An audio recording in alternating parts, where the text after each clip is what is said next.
السلام علیکم ورحمۃ اللہ وبرکاتہ۔ آپ ہمارے اسٹوڈیو تشریف لائے ہیں اور ہمیں آج اتنی معلومات عطا فرمائیے گا فیملی پلاننگ سے متعلق جو غلط فہمیاں انسانوں کے دماغوں میں بیٹھی ہوئی ہے، جو مذہب کی رو سے بالکل جائز ہیں اور جو ناجائز ہیں، ان ساری باتوں کو بتائیے تاکہ ہم اور ناظرین مستفید ہوں۔ الحمدللہ رب العالمین والصلاة والسلام على رسوله الكريم وعلى آله وأصحابه أجمعين أما بعد فأعوذ بالله من الشيطان الرجيم بسم الله الرحمن الرحيم قد خسر الذين قتلوا أولادهم سفها بغير علم وحرموا ما رزقهم الله افتراء على الله قد ضلوا وما كانوا مهتدين۔ اور ناکام ہو گئے وہ لوگ جنہوں نے اپنی اولاد کو قتل کر دیا۔ ناظرین کرام، میں سب سے پہلے اسلامی طریقے سے آپ سب کا استقبال کرتا ہوں۔ السلام علیکم ورحمۃ اللہ وبرکاتہ۔ آج کا عنوان ہے فیملی پلاننگ، کیا جائز کیا ناجائز۔ فیملی پلاننگ اگر القرآن سے اور سیرت محمد صلی اللہ علیہ وسلم سے اور صحابہ اکرام رضی اللہ عنہم اجمعین کے فہم اور منہج سے نہ ٹکرائے وہ فیملی پلاننگ جائز ہے۔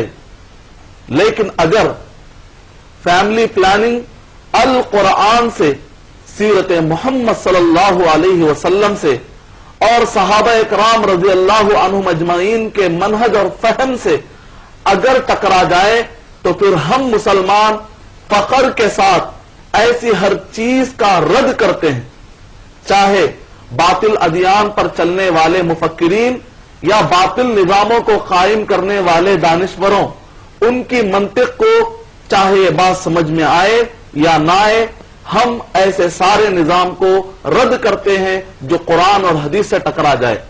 اور اس ٹاپک کے لیے اگر کوئی مطالعہ کرنا چاہتا ہے کہ قرآن مجید اس بارے میں کیا کہتا ہے، احادیث طیبہ اس بارے میں کیا کہتے ہیں، تو اس کو چاہیے سورہ نساء سورہ نمبر 4 آیت نمبر 1، سورہ انعام سورہ نمبر 6 آیت نمبر 151، سورہ انعام سورہ نمبر 6 آیت نمبر 140، سورہ بنی اسرائیل سورہ نمبر 17 آیت نمبر 32، سورہ مومنون سورہ نمبر 23 آیت نمبر 13، 14 اور 15، سورہ نوح سورہ نمبر 71 آیت نمبر 13 اور 14، سورہ زمر سورہ نمبر 39 آیت نمبر 6، سورہ ہود سورہ نمبر 11 آیت نمبر 6، سورہ حج سورہ نمبر 22 آیت نمبر 5۔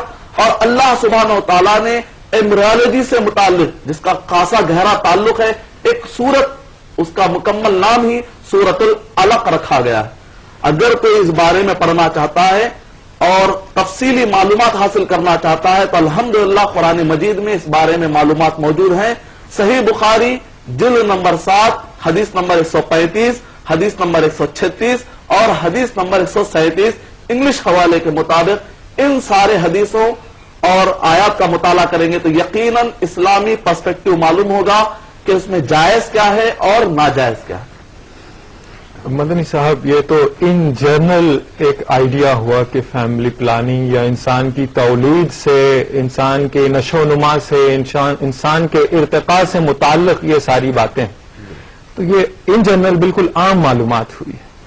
اگر فیملی پلاننگ چیز کیا ہے اور اس کے شرعی احکام کیا ہیں اور کیا جائز ہے اس میں اور کیا ناجائز ہے، اس کو ذرا وضاحت کے ساتھ علیحدہ علیحدہ بتایا جائے تاکہ ویورز بہت آسانی سے سمجھ جائیں اس بات کو۔ یہ بہت ہی اہم سوال ہے، چونکہ آج کا ٹاپک ہی ہے، تو شرعی اعتبار سے اس مسئلے کو سمجھنا ہمارے لیے بہت ضروری ہے۔ فیملی پلاننگ کہ جس کے اندر بنیادی طور پر دو مشہور جس کے اندر جملے استعمال کیے جاتے ہیں، ایک ہے برتھ کنٹرول اور دوسرا ہوتا ہے ایبارشن۔ برتھ کنٹرول یعنی یہ کہ حمل ہی قائم ہونے نہ دیا جائے، ضبط ولادت جس کو کہا جاتا ہے، اور دوسرا ہے اسقاط حمل، ایبارشن، یعنی حمل قائم ہونے کے بعد اس کو گرا دیا جائے.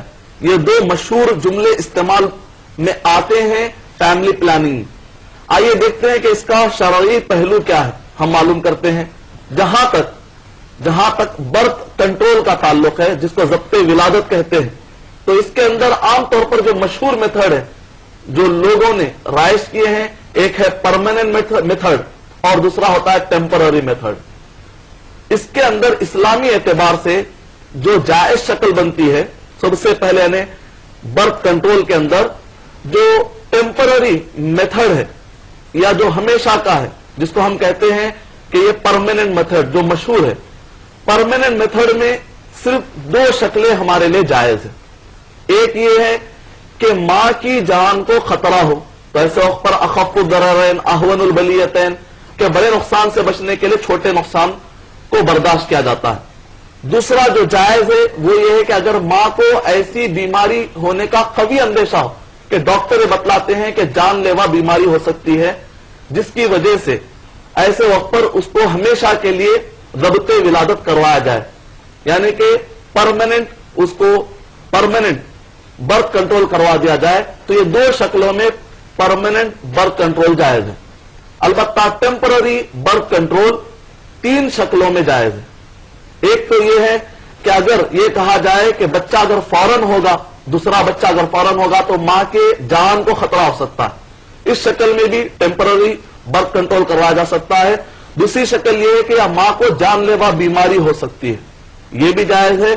تیسری شکل یہ ہے کہ مرد اور عورت آپس میں رضامندی کے ساتھ یہ چاہتے ہیں، جیسے کہ ایک شوہر اور بیوی آپس میں تعلقات قائم کرنا چاہتے ہیں تاکہ لطف اندوز ہوں اچھی طریقے سے، اور حمل قائم ہونے کی وجہ سے ان کے اندر نفرت پیدا ہونے کے امکانات ہوں، تو ایسے وقت پر کچھ فاصلہ لیا جا سکتا ہے. صحیح بخاری جلد نمبر 7 حدیث نمبر 135 136 137، ترمذی شریف میں تفصیل کے ساتھ، اور صحیح مسلم کے اندر بھی تفصیل کے ساتھ کتاب العدل کے تحت روایتیں آئی ہیں. پھر مزید باتیں اور بھی انشاءاللہ بتلائی جائیں گی اسقاط حمل کے بارے میں بھی، کہ اگر ماں کی جان کو خطرہ ہو یا ماں کی صحت کو خطرہ ہو، اسقاط حمل کی اجازت دی جاتی ہے. شکریہ مدنی صاحب.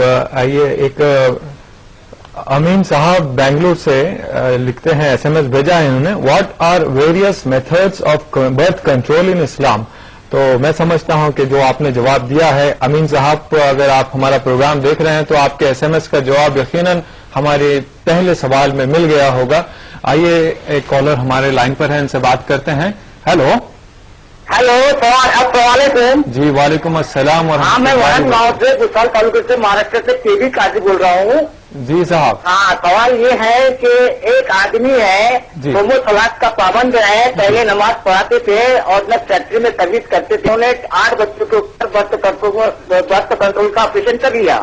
جی اس لیے کیا انہوں نے کہ وہاں پر سروس کے لیے ان کو لازمی کا سرٹیفکیٹ دینا کہ بچے زیادہ نہیں ہونا، گورنمنٹ کا ایک پلان تھا. جی. اس لیے انہوں نے سرٹیفکیٹ کے بنا کے اوپر 8 بچوں کو آپریشن کیے. جی. لیکن یہاں کے ایک علماء نے یہ فتویٰ دیا کہ بھی آپ امامت نہیں کر سکتے، جی. جبکہ وہ امامت کے لیے پرفیکٹ ہے اور قاضی ہے. جی تو اس لیے انہوں نے امامت کرنا ہے یا نہیں کرنا ہے، یہ مدنی صاحب سے ذرا آپ پوچھیے. جی قاضی صاحب بہت بہت شکریہ، آپ نے کال کیا، آپ کے سوال کا جواب یقیناً دیا جائے گا. انشاءاللہ. بہت بہت شکریہ، بہت بہت آپ نے کال کیا. انشاءاللہ. جی قاضی صاحب مالیگاؤں سے بات کر رہے تھے. جیسے کہ چل رہا ہے گورنمنٹ امپلائیز کے لیے ایک ہی لڑکا ہو